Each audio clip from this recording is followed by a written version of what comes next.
नमस्कार प्रिय भक्तांनो, या मंत्राने कित्येक संकटे आपोआप दूर होतात. जीवनातील प्रत्येक शक्ती पसरते. प्रिय भक्तांनो, तुमचे मन सतत भयभीत अवस्थेत आहे, चिंताग्रस्त असेल तेव्हा फक्त डोळे मिटून हा मंत्र ऐकत रहा. श्री गुरुदेव दत्तांचा हा मंत्र तुमचे रक्षण करतो, तुमचे मन मजबूत करतो आणि तिथे तुम्हाला मार्ग दिसत नाही तिथे नवीन मार्ग उघडा करतो. या मंत्रातील प्रत्येक शब्दात विश्वास आहे. या ध्वनीत इतका चमत्कार आहे की ऐकल्यानंतरच तुमचे मन प्रसन्न होऊन जाईल. जेव्हा तुम्ही हा मंत्र ऐकाल तेव्हा तुम्हाला असे भासेल की तुम्ही थेट गुरूंच्या आशीर्वादासाठी तयार झाला आहात.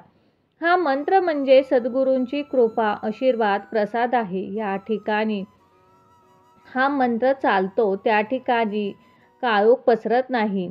व्यक्तींच्या आयुष्यात नवीन प्रकाश मिळतो. ज्या भक्तीने या मंत्राचे श्रवण केले आहे त्या सर्व भक्तांनी या मंत्राचा चमत्कार पाहिला आहे. सर्व भक्तांची अडकलेली कामे मार्गी लागली.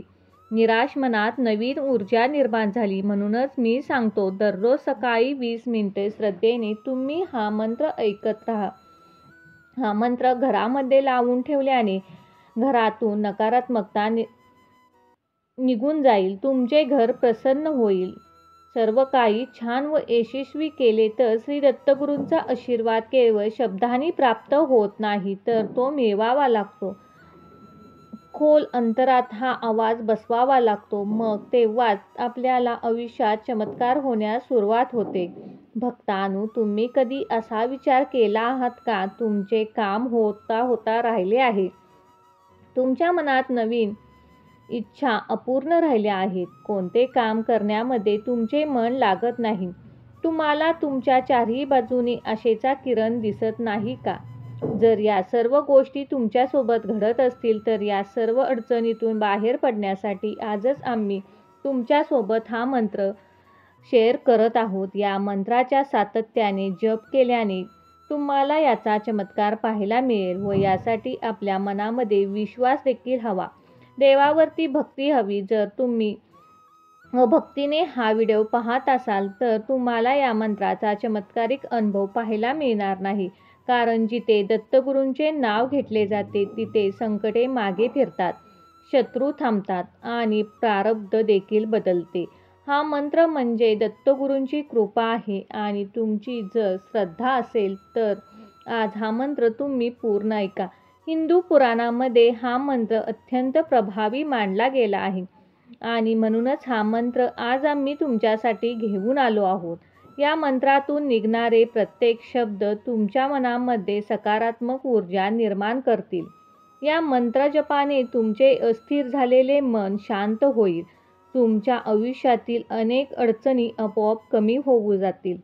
चला तर मग भक्तांनो, या मंत्राचा आवाज ऐकायला सुरुवात केल्या आपल्या आयुष्यात चमत्कार घडवून आणूया. ओम नमो गुरुदत्तात्रयाय धनप्रदाय नमः. ओम नमो गुरुदत्तात्रयाय धनप्रदाय नमः. ओम नमो गुरुदत्तात्रयाय धनप्रदाय नमः. ओम नमो गुरुदत्तात्रयाय धनप्रदाय नमः. ओम नमो गुरुदत्तात्रयाय धनप्रदाय नमः. ओम नमो गुरुदत्तात्रयाय धनप्रदाय नमः. ओम नमो गुरुदत्तात्रयाय धनप्रदाय नमः.